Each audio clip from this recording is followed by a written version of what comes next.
Well, I got Cog again. It was much harder than I thought. Here we are, in the top again! Yay! Ahem. I wanted to share my super duper pro duelist experience this month for 3 reasons. Hitotsu, to explain why Dragonmaids are so cool. Futatsu, to complain about other cards I don't like. Mitsu, to make a cock post in video format for the first time. Now then, let's begin. You may ask, why Dragonmaids? They are unique, colorful, and fun to use. Also, waifu deck, I guess? They can create a strong field without needing so many negations. They play with levels, and even the main deck cards are important as those in the extra deck. We have Shio as the protagonist of the show, with her generic reliable omni-negation that works uniquely since she returns to the extra deck when her effect is used and summons her weaker human form. In addition, she has a badass attack of 3500. Lady Dragonmaid. She made the archetype much more fun and flexible. Thanks to her, Chamber, Kitchen, and Toru became one-card combos. She's very helpful for performing several summons on your turn, allowing you to build up to summon White Woman. During the opponent's turn, Lady has an interesting mechanic for summoning dragon-type fusions by shuffling materials from the field or banished cards. These 2 cards are the best generic targets after Shield. I don't understand why this girl isn't a Dragonmaid. My main staples were Forbidden Droplet and Super Polymerization. Both are absolutely necessary to have a turn going second.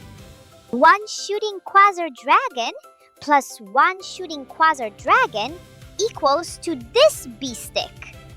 I initially added Chill just as skill requirement, but I ended up really growing fond of this baby.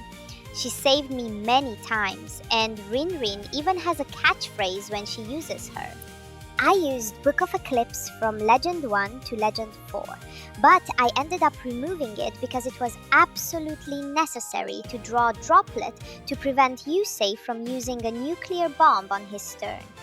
My ideal field setup usually is the Heretic Link 2, Shio, and 1 or 2 face-down staples. If I have a good hand, I can even summon Philia as well. Look, a huge problem Duel Links has had for months aside of broken tier 0 skills is that every single fucking deck uses kaijus. Honestly, we're lucky Yusei reduced the number of lava golems in the ladder since he can't use them, but practically every other deck I like dies when they get kaiju.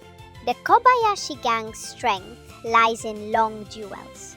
If they survive, they can easily recover from 4 kaijus, 3 lava golems, 2 sphere modes, and 1 Raigeki combo every turn. And they even can special summon themselves from the graveyard on the opponent's turn if it is necessary.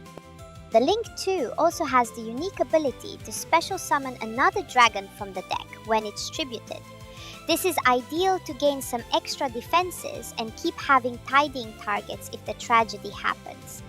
And trust me, it happens more often than it should. Este Efecto can be used to cheat Grand Tusk. Even if its first effect on the field is negated by a droplet, the second effect resolves in the graveyard, so we still have 2 pops. Oh, yeah, I forgot to mention this bad guy before. He cool and he destroy. Common matches. The main opponent will be Yusei Double Quasar Fudo. He'll be the face you see most this month. Even so, I don't hate him. If I manage to survive the first 2 turns, he has bad recovery. The biggest problem isn't his field, but the staples he can draw while building it. The King Jack Atlas. It can have as many disruptions as Yusei, but he is much stronger in long duels. The continuous spell and this suitable emo are problematic. A good Jack can be as unbreakable as a diamond. By the way, Team Satisfaction is such a funny name. Floodgate Heroes. Going first, it's a pretty easy matchup, as long as Astro doesn't draw Sphere mode. My Seal laughs in Plasma's face and ignores his effect. Going second is possible, but I need to be lucky to draw the out or hope to have enough extensions to summon White Woman. You know what kind of skills I don't like? The ones that can search kaijus or set counter traps. You know which deck does both things? B-Troopers.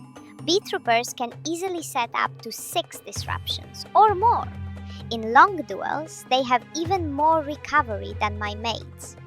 By the way, did someone say recyclable counter trap? I think this is the worst matchup for me, and one I never, ever want to face again. Yes, I'm salty because I lost 1 COG rank up against them. I can't even think a funny name for them. Another deck that unfortunately became popular was Zombie Horror's Stone Lava Land. Yes, that's the name. This pile of stuff is very difficult to defeat, mainly because there's no room for typhoons in my list. I got demoted from Legend 4 to Legend 2 along the way, and it was largely their fault. Honestly, I'm being resentful, but it's also true that this combination is detrimental to face to anyone's mental health. Complain and using bad words is relaxing. By the way, I added this thing as Super Poly Target, mainly because of this encounter, and because of the Yuseis who run Zombie World. I really wanted to use the Dragonmaid skill. It's a perfect example of how Duel Links skills should be done, but unfortunately, it's too honest to compete against meta. For now, Precious Cards of the Wind is their best option. I'm also sorry for removing Laundry from the list. I promise I'll use you as soon as is possible, Little Sis. I vented a little. I hope it was entertaining.